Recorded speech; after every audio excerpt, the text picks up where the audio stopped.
साथियों, आप सबका हार्दिक स्वागत, वेलकम और खैर मकदम है।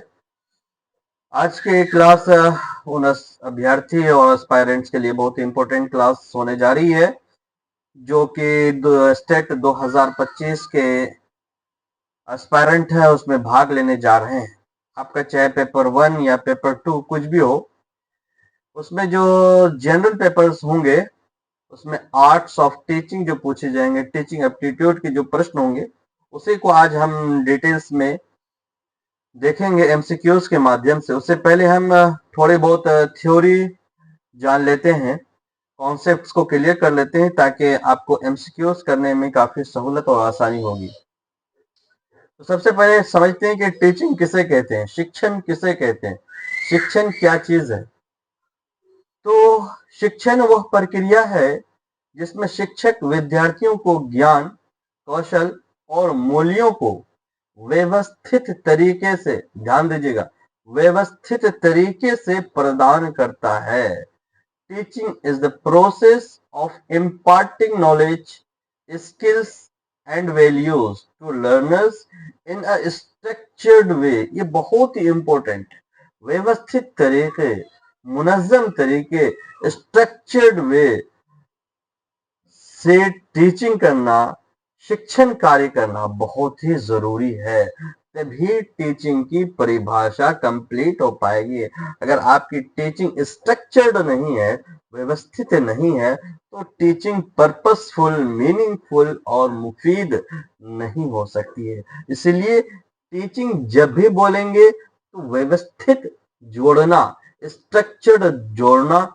बहुत ही जरूरी है। तो आप सिंपली समझ गए होंगे, टीचिंग जो है वो टीचिंग का कार्य टीचर करता है। टीचिंग एक प्रोसेस है नॉलेज को, ज्ञान को इम्पार्ट करने का, कौशल्स को, विभिन्न कौशलों को विकसित करने का और वैल्यूज का ज्ञान देने का। ठीक है, आगे समझते हैं कि टीचिंग कितने फेसेस में होता है। ये बहुत इंपॉर्टेंट है, सीटेट वगैरह की भी परीक्षाओं में पूछे जाते हैं उदाहरण देकर। तो टीचिंग के जो 3 फेस में बांटा गया है, pre active face, interactive face and post active face. Pre active face में हम लोग क्या करते हैं, लेसन प्लान, पाठ्य योजना वगैरह बनाते हैं, लेसन के उद्देश्य, टीचिंग के उद्देश्य को निर्धारित करते हैं, तय करते हैं। उसके बाद हम जो दूसरा फेस स्टार्ट होता है वो इंटरेक्टिव फेस। इंटरेक्टिव फेस ये बहुत ही इंपॉर्टेंट, जो हमने पाठ्य योजना बनाया है, पढ़ाने के बारे में जो हमने तैयारी की है, क्लास की जो तैयारी की है, उसको यहाँ पर प्रेजेंट करते हैं, रखते हैं, यानी कि पढ़ाते हैं। ये क्लास रूम के अंदर का काम है, क्लास रूम में होता है। ठीक है, तो ये जो हमने पाठ्य योजना बनाया उसको डिलीवर इंटरेक्टिव फेस में किया जाता है। इसके बाद जो स्टार्ट होता है post active face. Post active face में हम लोग क्या करते हैं, गृह कार्य देते हैं, होमवर्क देते हैं, घर का काम देते हैं, इसी तरह मूल्यांकन वगैरह ये सब करते हैं। ये तो 3 फेस है, बहुत ही शॉर्ट में समझना, चूंकि टाइम आपके पास बहुत कम है। हम लोग एमसीक्यूज में फोकस करेंगे ताकि उससे पता चलता है कि प्रश्न किस प्रकार के आते हैं। प्रोसेस क्या है टीचिंग का, प्रोसेस वही है जो हमने ऊपर डिस्कस किया। सबसे पहले प्लानिंग करते हैं, योजना बनाते हैं, इंस्ट्रक्शन, निर्देशन, विषय वस्तु को समझना और उसको प्रस्तुत करते हैं, फिर इंटरेक्ट करते हैं, उसके बाद असेसमेंट करते हैं। असेसमेंट का काम अगर आपको सीक्वेंस में भी अरेंज करने के लिए देगा तो अब याद रखिएगा, planning, instruction, interaction and assessment. Assessment सबसे लास्ट में होता है। असेसमेंट कब होता है, सबसे लास्ट का काम है। हमने बीएड में पढ़ा होगा, बहुत ही सिंपल इजी, इसमें कुछ नहीं रखा, इसमें बहुत ज्यादा टाइम नहीं देना है। कैरेक्टरिस्टिक्स क्या क्या है मोटा मोटी देख लेते हैं। पर्पसफुल होना चाहिए, उद्देश्यपूर्ण होना चाहिए, इंटरेक्टिव होना चाहिए, संवादात्मक होनी चाहिए, कंटिन्यूअस होना चाहिए, बहुत ही इंपॉर्टेंट है। ये है सतत और नियमित प्रक्रिया है। टीचिंग क्या है, सतत, कंटिन्यूअस, लगातार और नियमित होना चाहिए। उसके बाद गाइडेड होने चाहिए, शिक्षक मार्गदर्शन प्रदान करता है इसमें। लर्निंग, लर्निंग को हिंदी में बोलते हैं अधिगम। किसे कहते हैं लर्निंग, लर्निंग कहते हैं अधिगम वह प्रक्रिया है जिसमें व्यक्ति अनुभव, अध्ययन या शिक्षण के माध्यम से ज्ञान, कौशल, दृष्टिकोण या मूल्य प्राप्त करता है। Learning is the process by which a person acquires knowledge. Knowledge को एक्वायर किया जाता है, ज्ञान प्राप्त किया जाता है, स्किल्स प्राप्त किए जाते हैं, कौशल प्राप्त किए जाते हैं, एटीट्यूड बहुत ही इंपॉर्टेंट, दृष्टिकोण, दृष्टिकोण में भी, इंसान की विचार में भी, एटीट्यूड में भी, बिहेवियर में भी चेंजिंग आती है। किसके माध्यम से? लर्निंग के माध्यम से, अधिगम के माध्यम से, थ्रू या तो वो एक्सपीरियंस करके बच्चा सीखता है, या फिर स्टडी करके, या फिर क्लासरूम में, या फिर इंस्ट्रक्शन के माध्यम से। लर्निंग कई तरीके से हो सकते हैं, कहीं पर भी हो सकता है, इसमें कोई रिस्ट्रिक्शन, कोई ऑब्स्टेकल, कोई बाध्यता नहीं है। ठीक है। प्रोसेस कैसे होता है? प्रोसेस सबसे अनुभव, नई चीजों का अनुभव करना, अंडरस्टैंडिंग करना, समझना, फिर प्रैक्टिस करना, अभ्यास करना, फिर फीडबैक देना। ठीक है। तो ये सीक्वेंस है लर्निंग का, ये सीक्वेंस है, याद रखिए। कैरेक्टरिस्टिक्स क्या हो सकते हैं? लर्निंग जो है वो एक्टिव प्रोसेस है, एक्टिव वर्क है, परमानेंट होता है, इंडिविजुअल, इंडिविजुअल याद रखिएगा, ये इंडिविजुअल टू इंडिविजुअल वेरी करता है। हर बच्चे का लर्निंग का जो एबिलिटी होती है, सलाहियत होती है, उसमें जो ताकत होती है, वो विभिन्न हो सकती है, अलग हो सकती है। तो ये इंडिविजुअल होती है, लर्निंग इंडिविजुअल होती है। ठीक है। फिर ये कंटिन्यूअस प्रोसेस है, सतत प्रक्रिया है। तो मोटा मोटी देख लेते हैं टीचिंग और लर्निंग में क्या डिफरेंस है। प्रोसेस ऑफ इम्पार्टिंग नॉलेज है, ये नॉलेज को इम्पार्ट करने का प्रोसेस है टीचिंग, और लर्निंग जो है वो नॉलेज और स्किल्स को गेन करने का, अचीव करने का प्रोसेस है। फोकस, फोकस देखिए यहाँ पे कंफ्यूज नहीं होना है, टीचिंग के संदर्भ में मैं पूछ रहे हैं, फोकस टीचर या, हालांकि टीचिंग का जो केंद्र बिंदु होता है, सेंट्रल पॉइंट, वो भी स्टूडेंट ही होता है, लेकिन यह टीचिंग प्रक्रिया है। टीचिंग प्रक्रिया मतलब आपको उसमें कौन गाइड करता है? तो टीचर गाइड करता है। और यहाँ पर लर्नर ही फोकस होता है, लर्निंग अपने आप से बच्चा लर्निंग करता है। डायरेक्टिव और स्ट्रक्चर होता है, ये एक्टिव और पार्टिसिपेटरी होता है। स्टूडेंट्स को पढ़ाने यहाँ पर मकसद होता है, जबकि यहाँ पे चीजों को सीखना और समझना होता है। यहाँ पे कंट्रोल टीचर करता है, यहाँ पे कंट्रोल खुद विद्यार्थी करते हैं। ठीक है। इस तरह ये प्लान और कम्युनिकेटिव होता है, ये भी परमानेंट और लर्निंग होता है। तो ये था आपका टीचिंग और लर्निंग। चलिए, आप जब में फोकस होगा वो प्रश्न पे होगा कि आपने ऊपर कितना समझा है और पहले से क्या जानते हैं, उसका यहाँ पे टेस्ट होगा। चलिए तो स्टार्ट करते हैं। तो प्रश्न है, टीचिंग इज प्राइमरीली एम्ड, शिक्षण का मुख्य उद्देश्य क्या है? बहुत इंपॉर्टेंट बेसिक क्वेश्चन है, हर एग्जाम में लगभग पूछा जाता है। तो देखिएगा ऑप्शंस, पनिशिंग स्टूडेंट, छात्रों को दंडित करना, फैसिलिटेटिंग लर्निंग, सीखने की प्रक्रिया को सुगम बनाना, या फिर मेमोराइजिंग कंटेंट ओनली, केवल सामग्री याद करना, टीचर्स सेल्फ डेवलपमेंट, शिक्षा का स्वयं विकास। क्या सही उत्तर होगा? इस प्रश्न का सही उत्तर ऑप्शन बी, सीखने की प्रक्रिया को सुगम बनाना। बहुत ही पॉजिटिव और इम्पोर्टेंट बात होती है। शिक्षण का, टीचिंग का जो बुनियादी मकसद होता है, बेसिक पर्पस होता है, ऑब्जेक्टिव होता है, वो सीखने की जो प्रक्रिया है, जो लर्निंग प्रोसेस है, उसको फैसिलिटेट करना, सुगम बनाना। ठीक है। याद रखना, हर एग्जाम में लगभग टीचिंग एप्टीट्यूड में पूछा जाता है, बहुत ही प्राइमरी क्वेश्चन है, बहुत ही बुनियादी क्वेश्चन है। तो आप इस तरह के क्वेश्चंस का यही आंसर लगाएंगे। ठीक है। वहां पे शब्दावली अलग हो सकते हैं, अलग अलग वर्ड्स यूज किए जाते हैं, लेकिन आपका कॉन्सेप्ट क्लियर होना चाहिए। अगला प्रश्न है, the main focus, the main focus of teaching, शिक्षण का मुख्य ध्यान किस पर होता है?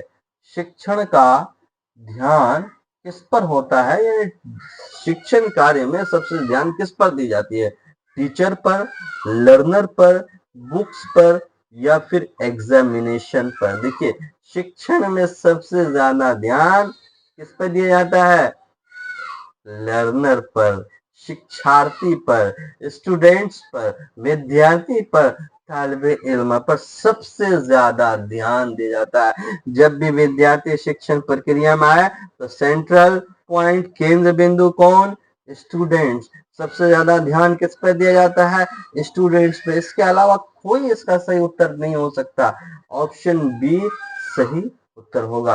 अगला प्रश्न देखिएगा, टीचिंग इन्वॉल्व्स, टीचिंग में क्या क्या होता है?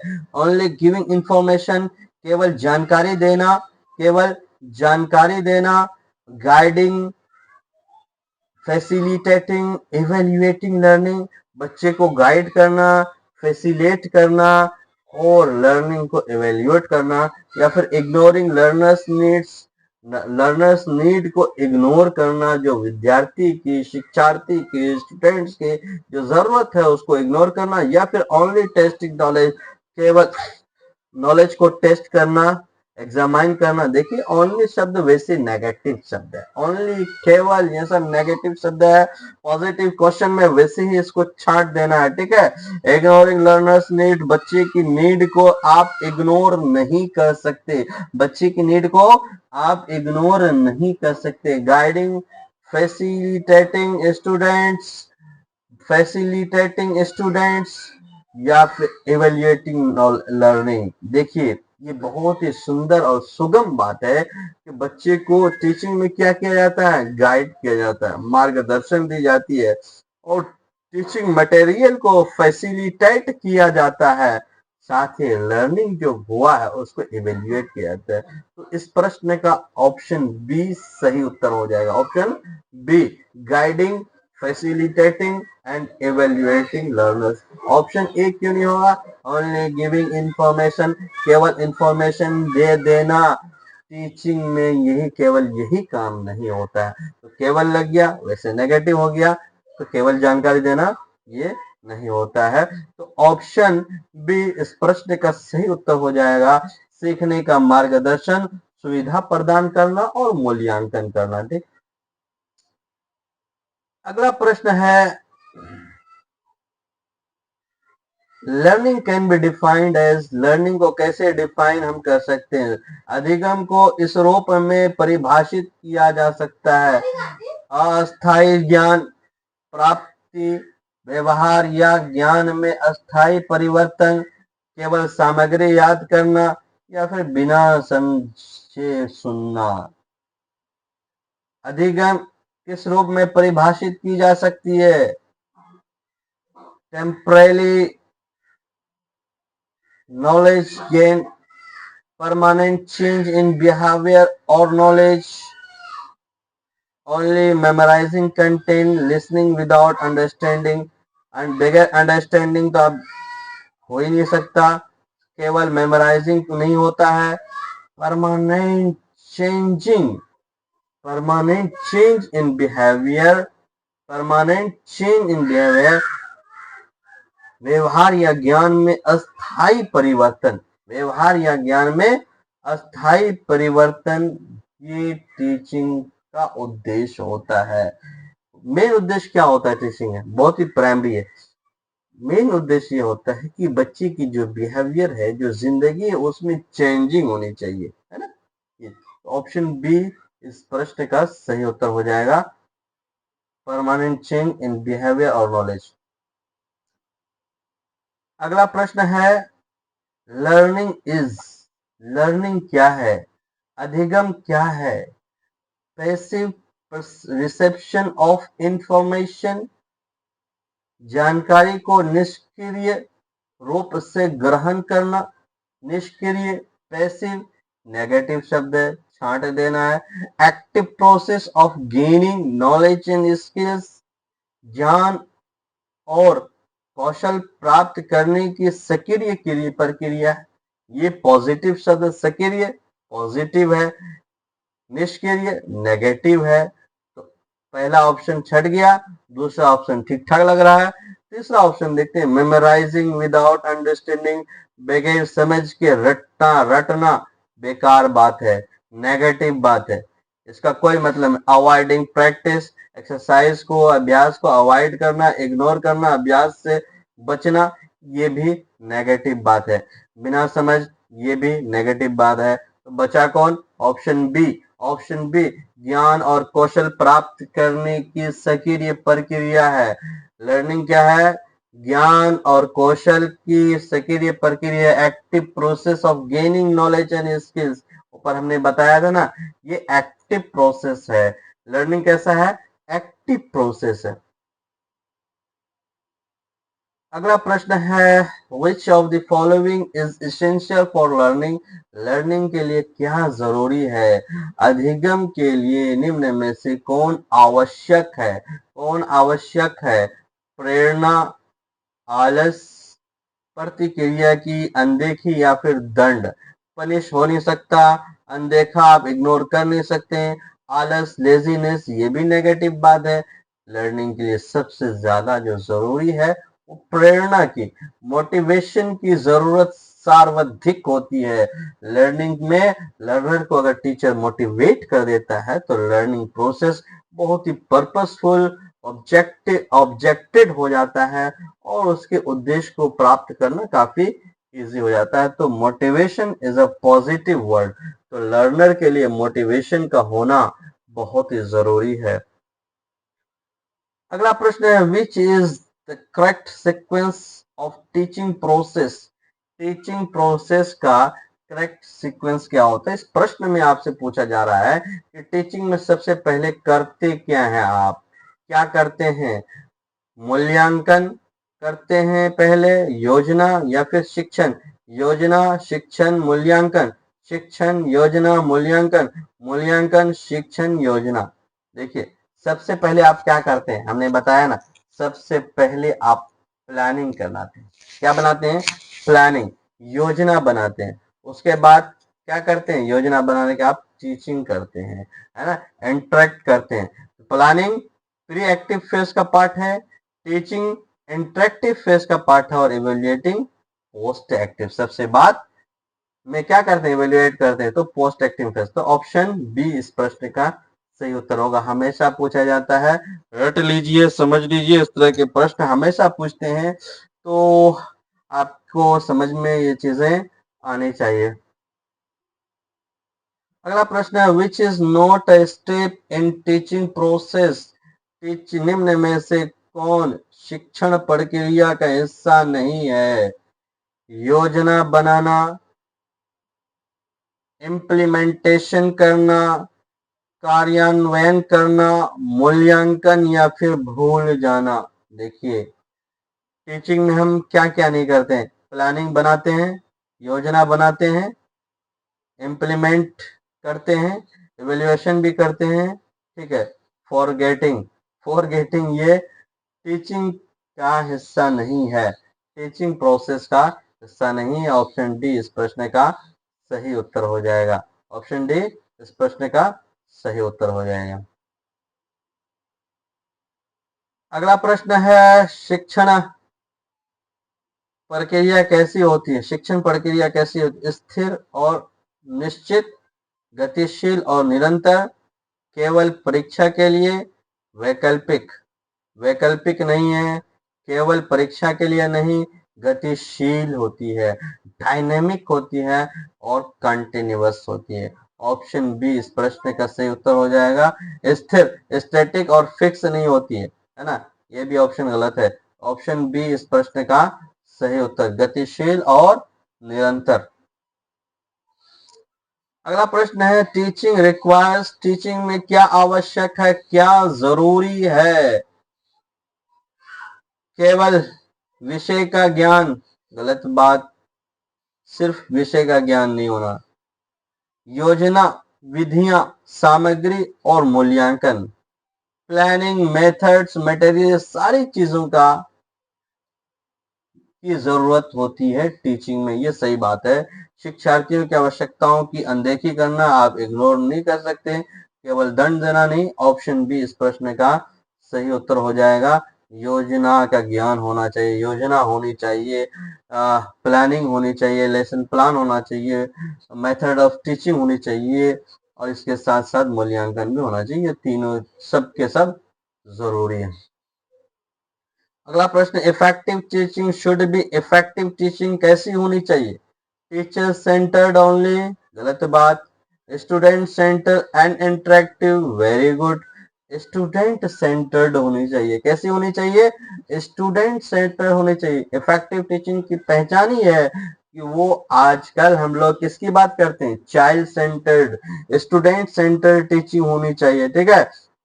इसके अलावा strict lecture based, strict lecture based गलत बात, या फिर दंडात्मक इनिशिएटिव, ये भी गलत बात है। तो ऑप्शन बी इस प्रश्न का सही उत्तर हो जाएगा। स्टूडेंट सेंटर एंड इंटरेक्टिव, छात्र केंद्रित और संवादात्मक होनी चाहिए, ठीक है। अगला प्रश्न है, one characteristic of good teaching, good teaching की कैरेक्टरिस्टिक, अच्छे शिक्षण का एक विशेषता क्या है? एनकरेजिंग स्टूडेंट पार्टिसिपेशन, अच्छी बात है भाई।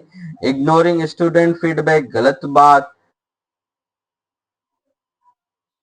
मोनोटोनस डिलीवरी, ये भी एक रस शिक्षण, ये भी गलत बात। नो प्लानिंग, कोई ऑब्जेक्ट नहीं, कोई प्लानिंग, ये तो और नेगेटिव बात है।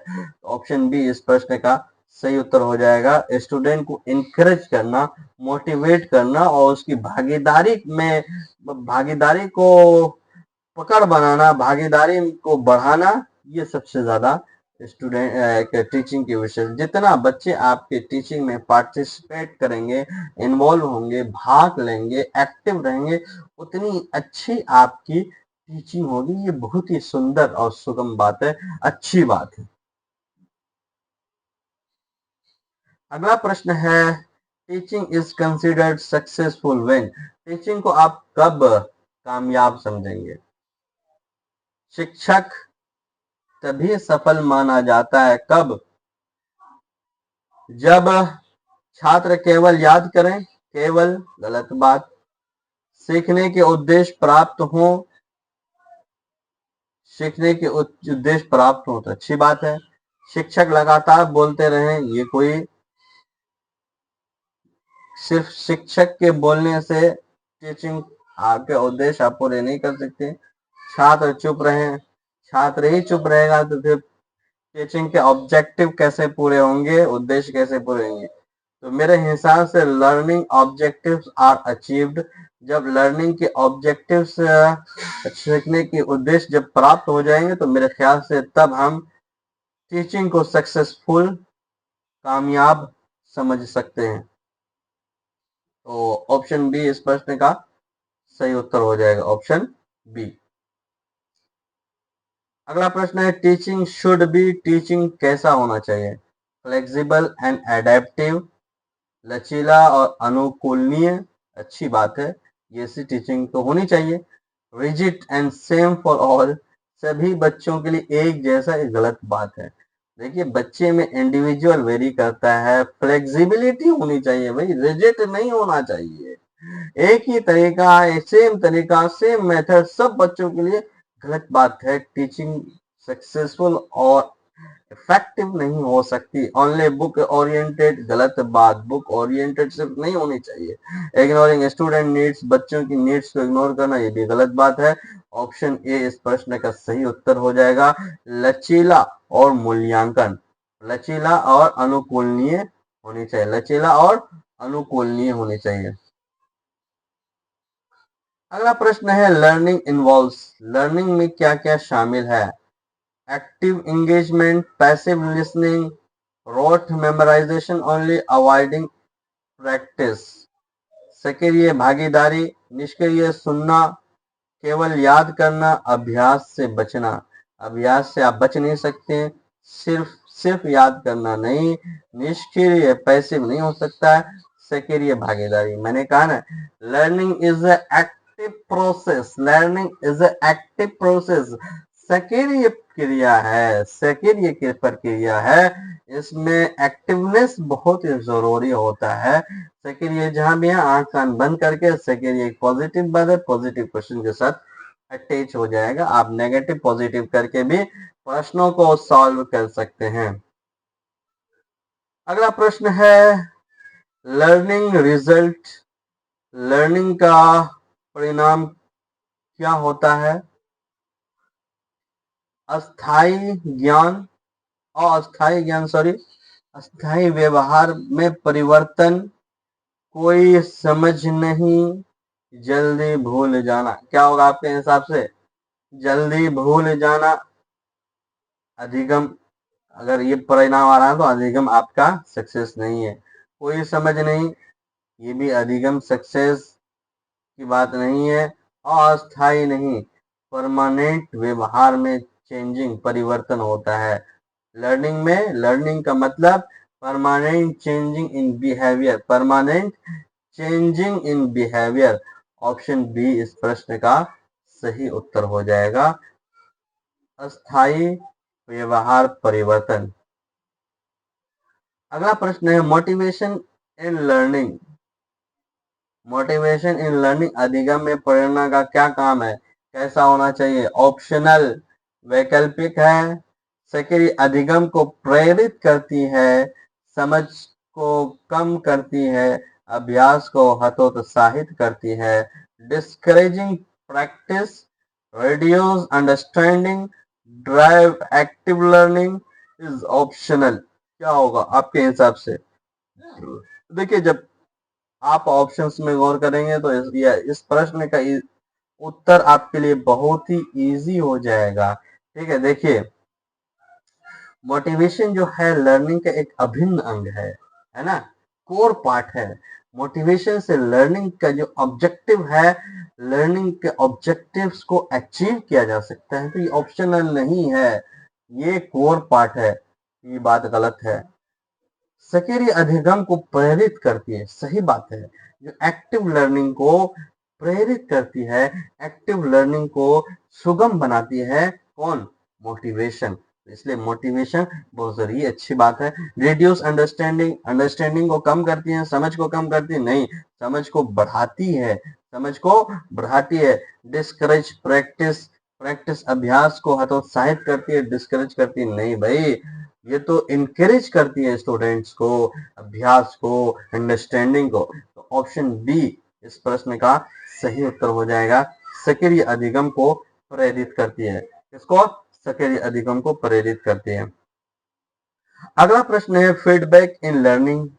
लर्निंग में फीडबैक का क्या काम है? इज अननेसेसरी, अनावश्यक है, गलत बात। आवश्यक है, फीडबैक तो आवश्यक है, जरूरी है। लर्निंग का, लर्निंग का, टीचिंग का मेन पार्ट है फीडबैक। आपने बीएड में पढ़ा होगा, माइक्रो टीचिंग में, टीचिंग प्रैक्टिसेस में फीडबैक तो जरूरी है। तो इज अननेसेसरी तो हो नहीं सकता। हेल्प्स इम्प्रूव अंडरस्टैंडिंग, अंडरस्टैंड को इम्प्रूव करने में, बेहतर बनाने में हेल्प करता है, समझ को सुधारने में मदद करता है। जी हाँ, समझ को सुधारने में फीडबैक मदद करता है। कहाँ पे कमी रह गई, क्या गलत हुआ, कैसे समझना चाहिए, क्या सुधारना चाहिए, ये सब हमें कैसे पता चलता है? फीडबैक के माध्यम से पता चलता है। कैसे पता चलता है? फीडबैक के माध्यम से चलता है। ठीक है, तो ऑप्शन बी इस प्रश्न का सही उत्तर हो जाएगा। अगला प्रश्न है learning is more effective when.